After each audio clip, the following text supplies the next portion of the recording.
ভারতের আদানি গ্রুপের সঙ্গে বাংলাদেশের স্বার্থের পরিপন্থী এবং অসম ও অন্যায্য চুক্তি কেন বাতিলের নির্দেশ দেওয়া হবে না তা জানতে চেয়ে রুল জারি করেছে হাইকোর্ট।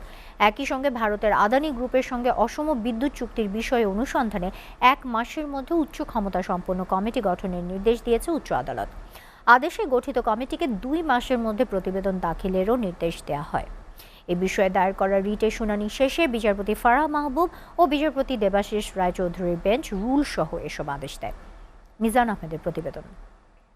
झारखंड के गोड्डा जिले में स्थापित अडानी पावर प्लांट ভারতের ঝাড়খণ্ডের গোড্ডা পাওয়ার প্ল্যান্ট থেকে 2023 সালে বাংলাদেশে বিদ্যুৎ সরবরাহ শুরু করে আদানি পাওয়ার। तकनीक से बनी 800 मेगावाट চুক্তি অনুযায়ী কয়লা চালিত এই পাওয়ার প্ল্যান্টের উৎপাদিত সমস্ত বিদ্যুৎই বাংলাদেশকে বিক্রি করবে সংস্থাটি।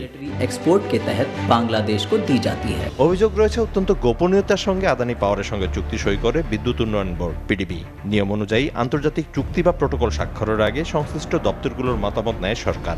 এক্ষেত্রে সাবেক প্রধানমন্ত্রী শেখ হাসিনার একক সিদ্ধান্ত ও ইচ্ছায় চুক্তিটি তড়িঘড়ি করে সম্পন্ন করা হয়। চুক্তির খসড়া বিদ্যুৎ বিভাগে এলেও তা পিডিবিতে পাঠানো হয়নি। আর চুক্তি স্বাক্ষরকারী ব্যক্তি হিসেবে বিদ্যুৎ উন্নয়ন বোর্ডের তৎকালীন চেয়ারম্যান চুক্তির কপিও দেখার সুযোগ পাননি। পুরো বিষয়টি তত্ত্বাবধান করেন তৎকালীন বিদ্যুৎ ও জ্বালানি সচিব ডক্টর আহমেদ কাইকাউস। এমন বাস্তবতায় গত 13 নভেম্বর ভারতের আদানি গ্রুপের সঙ্গে বিদ্যুৎ ক্রয়ের চুক্তির বৈধতা চ্যালেঞ্জ করে হাইকোর্টে রিট করেন এক আইনজীবী। রিটে আদানি গ্রুপের সঙ্গে সম্পাদিত চুক্তিকে অন্যায্য ও দেশের স্বার্থ পরিপন্থী বলে উল্লেখ করা হয়। পাশাপাশি চুক্তি শর্তগুলো সমতা ও ন্যায্যতার ভিত্তিতে সংশোধনে রাজি না হলে চুক্তিটি বাতিলের নির্দেশনাও চান রিটকারী।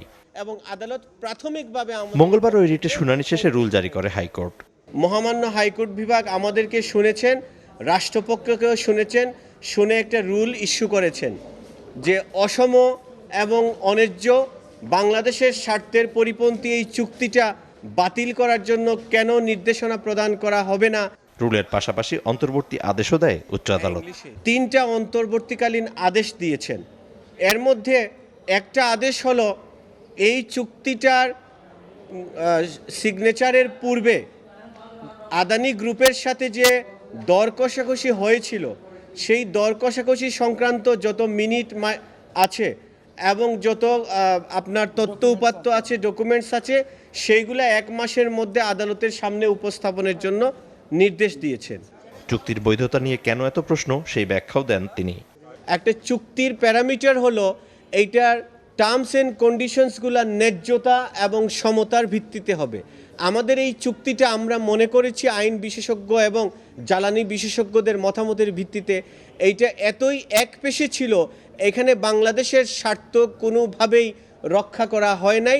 শুধু দেশে নয়, খোদ ভারতীয় সংসদে বাংলাদেশের সঙ্গে আদানির সম্পাদিত চুক্তি নিয়ে সমালোচনার ঝড় তুলেন কংগ্রেস নেতা রাহুল গান্ধী।